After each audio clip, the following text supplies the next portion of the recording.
I'm the sports professor Rick Horrow. Welcome to Beyond the Scoreboard, Inside the Mega Events. It's a $1 trillion sports business, to be sure, and about 50 to 60% of those dollars are wrapped up in the mega events, the championships, Super Bowls, All-Star Games, World Series, Wimbledon, tennis majors, golf majors, NASCAR championships, IndyCar championships, Ryder Cup. All of those too numerous to mention. I'm in my office to kick off the show, but I'm not here a lot. I'll be on the road on a weekly basis to bring you the inside tips from those major events. The balance sheets, who wins, who loses, the interviews, how you put on the events, and how you sustain them. This is all brought to you by Edelman Financial. Money doesn't come with instructions. That's why we created Edelman Financial Services to help you with everything from college and retirement planning to managing your investments, helping you achieve retirement security. We're among the nation's top financial advisors. Come see how we can help you. Welcome, everybody. Power of Sports, Beyond the Scoreboard, sports business, sports law, sports marketing, sports deal making, sports administration. Nobody knows what it is other than it is a $1 trillion business that is growing every day. I welcome everybody to the inaugural release of the Sport Business Handbook, insights from 100 plus leaders who shaped 50 years of the industry, a labor of love that took basically 3 years and over 50 years to conceptualize. I'll get into the details, but it really kind of started in 1976 when it was my first year at Harvard Law across the river. And I learned fairly early on that I really didn't want to practice law, but I wasn't sure what I wanted to do, and came up with a lofty, novel notion of wanting to write a sports thesis that focused on excessive hockey violence. Silly to some of you, but growing up in Miami, you could understand maybe the dynamic of it. I went to then Professor Jim Thornburg, who was ultimately the dean of the law school, and he said, and I quote, "I'd love to have you do this, but there is no such thing as sports law." Fast forward very quickly, and we'll fill in the blanks with the esteemed Professor Gracer. I decided that the whole world of sports business and sports law, anyway, would ride on my ability to beat Jim Thornburg in a squash game. I had never played squash, so I sought the advice and counsel from my then roommate, who is none other than John Roberts, the Chief Justice of the U.S. Supreme Court, who's also a very good squash player in addition to everything else. And the bottom line of all of it is, after testing and trying, I did beat Jim Thornburg. He was 83 years old at the time. Not really relevant, but the point was I was then able to get the hall pass to go to then Gillette Stadium and Boston Garden and others to write the thesis that turned into a book, that turned into some hearings. But I would suggest, and Paul Weiler, who Stephen Gracer, Professor Gracer knows, is one of the pioneers on the sports law side, and we'll talk a little bit about it. You could really point to that as one of the early times of sports business, sports law. Where's it gone? It's $100 billion to $1 trillion business, depending on what you include and what you don't. And the bottom line is, we're here to talk about not only the book, 100 industry leaders and 50 years of the sports business broadly defined, but also to bring together some of the finest minds in the sports business. A 27-city, 2-year tour that starts at Harvard Business School today to focus on 50 years of the sports business in all of the communities that we're reaching, with moments, and we'll talk about that later on, where everybody can kind of fill in the gaps on what they think are the 50 greatest sports moments in history, supplemented, by the way, with Bryce Harper just signing a 13-year, $330 million contract 20 minutes ago with the Philadelphia Phillies. So all of you who are Phillies fans just understand the money keeps getting bigger. So that is an interesting concept. Helping me today, not only because they help define purpose of sports business and sports law, are two of our contributors. First of all, a participant, contributor, non-panelist, Joe Favorito, who has his own PR firm and is the PR person of the stars, let's say, and has had some interesting perspective in the book. Big stars, all right? Big stars, some small stars, very big stars. Rick, tell Other me about one. the list you made today. Congratulations. Oh, yeah, go ahead. So today, Bleacher Report did the 100 most important people to follow on Twitter in sports business. So Rick was on the list. Isn't that ironic? And I would take some credit for that, except I don't know how to use Twitter. So, a dirty little secret. We'll start left to right, and then I'll make some comments. Professor Stephen Gracer, the Richard P. Chapman Professor Emeritus of the Harvard Business School, Corporate Brand Management, Corporate Communications, the Business of Sports, and he's been teaching at HBS since 1958, and his academic excellence spans years, including an article on corporate brand identity that just appeared in the Harvard Business Review this last month as well. He created Harvard's sports business course, American Marketing Association Lifetime Achievement Award, Distinguished Career Contributions, the Scientific Understanding of the Sports Business. And by the way, this is the most important issue. Cal, take notice.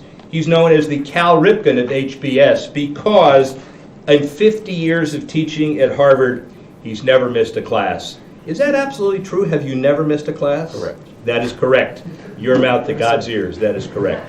So Stephen Gracer, and to my right is Jeff Conroy, who is an incredible sports entrepreneur. The beauty of this book is we take different disciplines and find some common themes. He'll tell you everything about the intersection of sports medicine from an entrepreneurial perspective and the business of sports. Tell us just a couple minutes about Embody and what it is and where you're going with it. Yeah, thanks, Rick. So great to be here, guys. I'm Jeff Conroy. I founded a company called Embody 4 years ago, and we're really focused on regenerative medicine and additive manufacturing. So taking additive manufacturing technologies and building nanofibers made of collagen that turn into surgical implants for the treatment of rotator cuff repair, Achilles tears, and eventually we're going to build a fully supportive ACL. And so harnessing things like tissue engineering and using minimally manipulative surgical procedures, finding ways to bring biology, so harness your own biology inside your body and then bring biologic materials as a way to accelerate healing. And this genesis for us all came from the fact that the Department of Defense had a problem, which is Navy SEALs tear a lot of tendons and ligaments. Number one injury, Achilles, rotator cuff, and ACL. And we were, through a competitive process, awarded a $12 million opportunity to create a new standard of care for the treatment of tendon and ligament sports injuries. And so the idea is for high-performance athletes and high-performance warfighters and everyday moms and dads and kids to be able to harness regenerative medicine and harness these technologies and get back to return to sport quicker. And the idea is, how can we compress an Achilles recovery by half the time it takes? How can we help athletes and family members and loved ones get back and perform? And what we found is some really tremendous parallels, and we've talked a lot about the armed services and the tremendous athletes that we have in special operations and in all disciplines, and fully across all of DoD. Soft tissue injuries are the number one effect of our armed services folks. And so we've been able to really focus on how do we solve this problem? How do we solve this problem and help minimize scarring so that you can accelerate recovery? And as we look at the news, it seems like we see more traumatic injuries on the field and on TV. We see more cringeworthy Achilles tears and rotator cuff tears or ACL tears, compound fractures.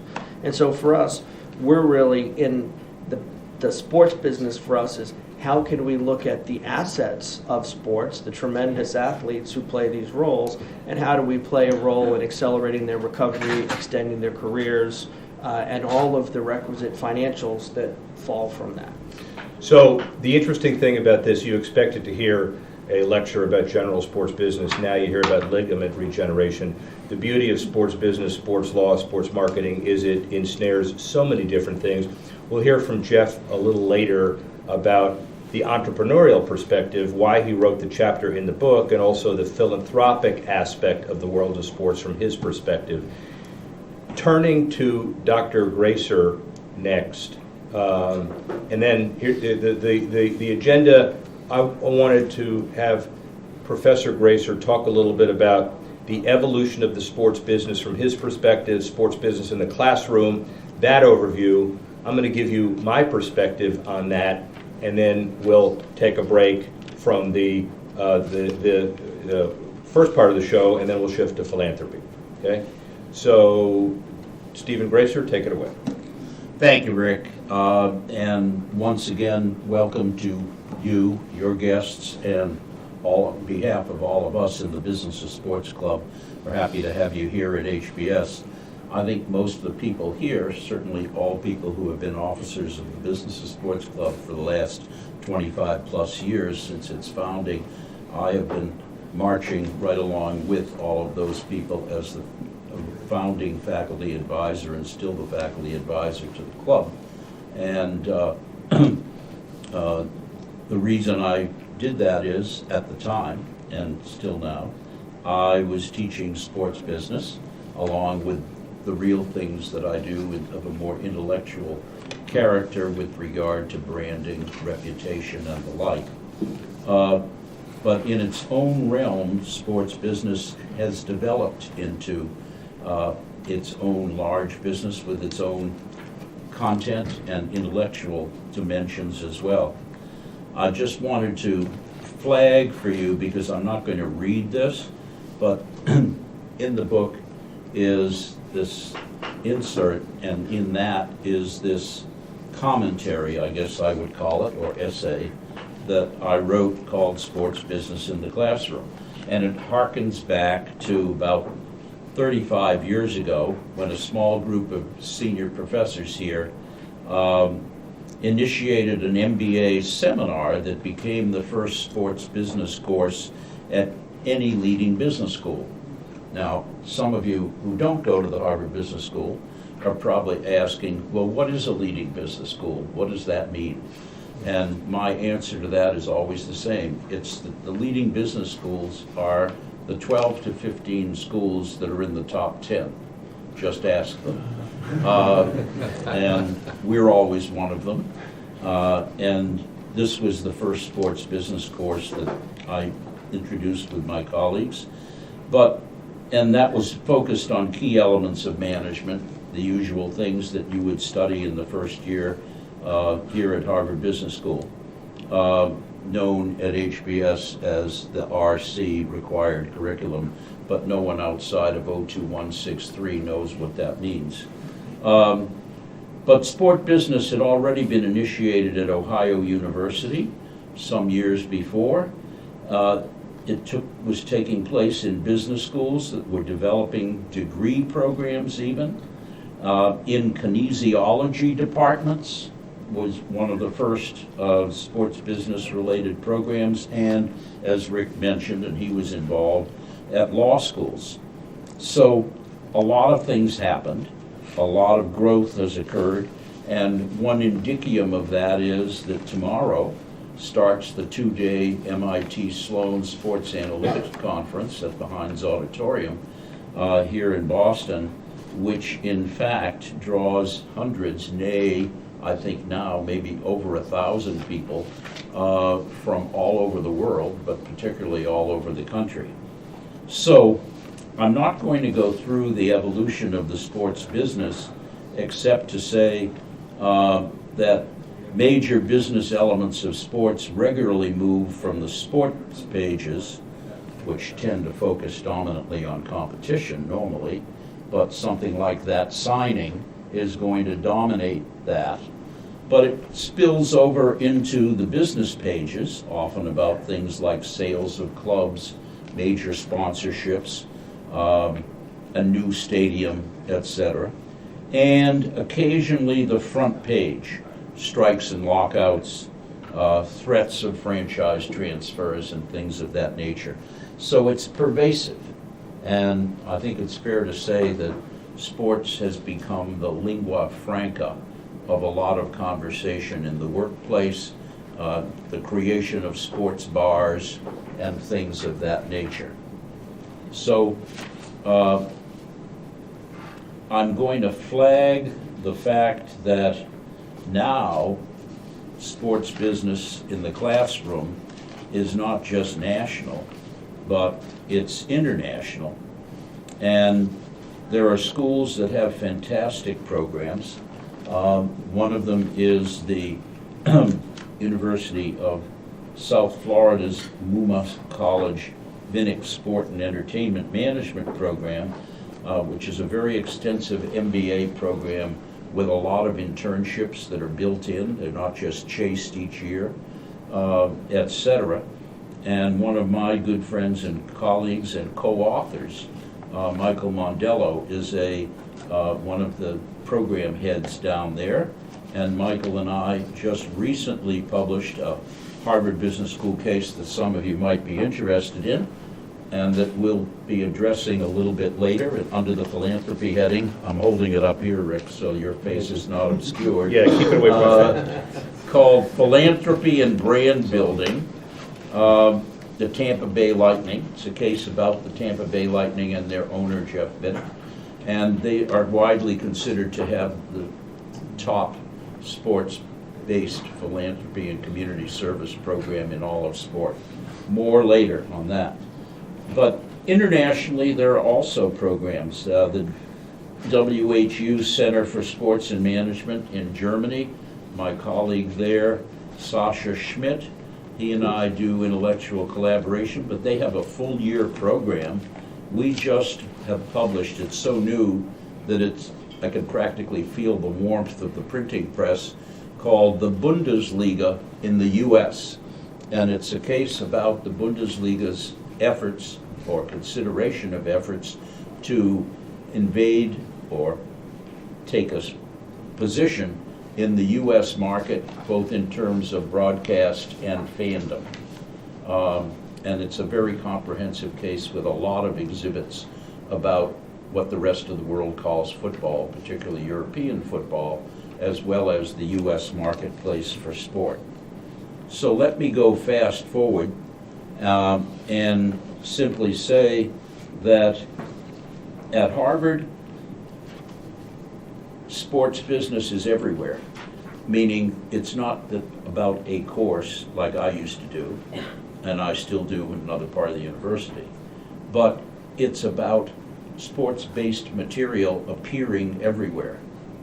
And very recently, indeed last month, my colleague and someone whom many of you know here in Aldrich Hall, Bob Higgins, offered a short intensive program, a 4-day program for MBAs on entrepreneurship, especially technology-based entrepreneurship in sport. So with so much going on and so much research now being done, although the vast majority of real serious research is done in a small number of schools, that's still a far cry from that initial seminar on sport management topics decades ago. And I've been happy to be along for the ride, and I still haven't fallen off the horse. Back to you, sir. Thank you. You're going to be riding the horse. You haven't even seen the sunset yet, let alone riding into it. So before we shift to philanthropy a bit, let me give you my perspective on the kind of 50 years of the sports business. It's in the book a little bit, but just to kind of hint at it. 4 characteristics that distinguish this industry then and now. First, it came from a loosely defined set of theories fitting common fact patterns, and nobody knew how to define it 50 years ago. The comment Jim Vornberg made to me is there's no such thing as sports law. I think probably some people would say the same thing about sports business. And when you look at the 50 greatest moments that we put together, they don't start in 1975. They were way back when. So it's just people started thinking about common principles and how to put them together. Bob Ruxin, who was a classmate of mine at Harvard Law and came up with a book called Athletes Guide the Agents. And His- took that first seminar. Yeah, right. His comment was interesting. He said the only qualification for someone to call himself an agent is to have an athlete that thinks you're an agent. Now, that was years ago, even before quote-unquote certification. Sometimes it hadn't gotten much better. But the point is, it was the Wild West, and there was an opportunity to do really creative things. You know, my career is a series of risk-taking and rewards at the back end of it, but couldn't do it today because life is more structured. You're facing a situation where it is an incredibly competitive world out there. Every team has 5 or 6 different spots that are open just for your particular credentials and disciplines, yet a lot more structured opportunities, but a lot more accepted opportunities. So those of you with the credentials that Professor Grazer talks about are going to survive and thrive, although it's a different environment. Second, every aspect, and this is why sport, by the way, is different than anything else in the world, from my perspective. Second, every aspect of sport is scrutinized. I'm not sure if any friend of mine had his windshield bashed by a driver by his irate wife as he was backing out of his Orlando condo, and his name wasn't Tiger Woods. I'm not sure he would raise 80,000 column inches of press over the next 2 weeks. There's something about sports. 60% of the column inches, according to an LA Times study that was done 4 years ago, is now devoted to non-X's and O's material. And it only gets this way as all of these sports business, sports law, sports marketing sites continue to proliferate.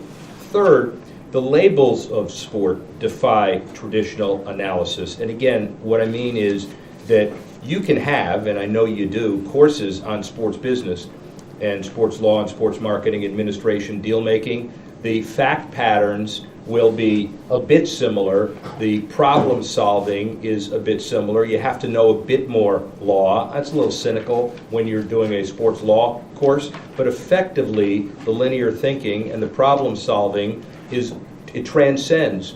If you, in my mind, if I'm running a team or a league, I would give people who have great credibility but look at the paper equal footing to fill any decision-making capacity, whether they have a law degree, marketing degree, business degree, administrative degree from whatever the institution is in sports, because those issues are significantly interrelated. There are now 485 courses that are all graduate, undergraduate degree courses, Sports X. And you can make a case that they are more similar than different than in any other field in the industry. And finally, the sports industry is defined by changing circumstances. Price Waterhouse Coopers talked about the latest increases in what they saw in their different market segments. Media rights will be up $24 billion by 2028. Sponsorship up 4%. Licensing up 4.5%. Ticketing and marketing up only 2.2%. You think about that 5 years ago, things would have been different. The biggest expenditure that is new in the sports space of anything, philanthropy, which we'll key into in a couple of minutes, which is interesting. Doing great by doing good, and maximizing ROI by creating a brand. Finally, my comment would be that the whole world of developing successes in the sports business really, in large part, depends on personal relationships and making sure that you take your credential and use that only as a starting point and doing the right thing. So the inspiration of this book and the stuff that I did with the NFL mostly related to a panel that we had at Harvard Law with Paul Tagliabue that I created a great friendship with. Gary Bettman did a presentation with me in the early 80s that ended up with him being the number 3 guy at the NBA under David Stern. Miamians know he was the one that basically caused the Miami Heat to be created when he was with the NBA, and we all worked together on that. Met Jack Nicklaus at a host benefit, became his partner to develop sports business aspects of Golden Bear, the company. Worked with the mayor of Oklahoma City to put together a lot of novel public-private partnership work, again at a presentation. Donald Dell, Bob Kane, whose son now Tucker runs the Los Angeles Dodgers, which is interesting, all worked together to kind of sell a business that became even bigger than it was before. Everyone always gets opportunities. The real key is how do you take advantage of them in your marketplace? And I've been lucky enough to put together about 130 deals of $25 billion and a lot of deal makers. The book is just a capsule of it as well. Commend you all to look at it, and thank you very much for this part as we segue into philanthropy. One addendum, if I may, based on one of your key points, which is the blending and expansion of competition kinds of sport to sports business. We had a wonderful illustration of it just this past week, namely the case of Zion Williamson's exploding sneaker. There were three mentions at least. One, Zion Williamson's well-being. Number two, Nike's reputation. And number three, elite athletes as quasi-indentured servants. I'm not going to go through all those except to say I was asked to do a podcast on that whole combination, and amazingly, there was substantial interest in it once it got posted. Back to you, sir. And number four was where Duke fit in the whole pantheon of all this as a Duke fan. I mean, you care about how the team is doing. So anyway, go ahead. No, I would just add that you look at the evolution of the business of sports, and it's complex and it's multidisciplinary. And we used to find our heroes there, and now what we find is rules for everyday life. If we want to be high-performance athletes, we can go to CrossFit, we can get stronger, faster, just like the athletes are stronger and faster today. If we're involved in entrepreneurial activities, we understand the role of multidisciplinary teams. I need smaller, stronger teams to try to achieve greatness together. We look at, you look at the role of elite warfighters and military athletes who impact professional sports teams. If you look at teams who are excelling, you find Navy SEALs and special operators who are often training those teams. And so everything starts to come together in terms of, I used to want to be that person, now I need to emulate their mindset.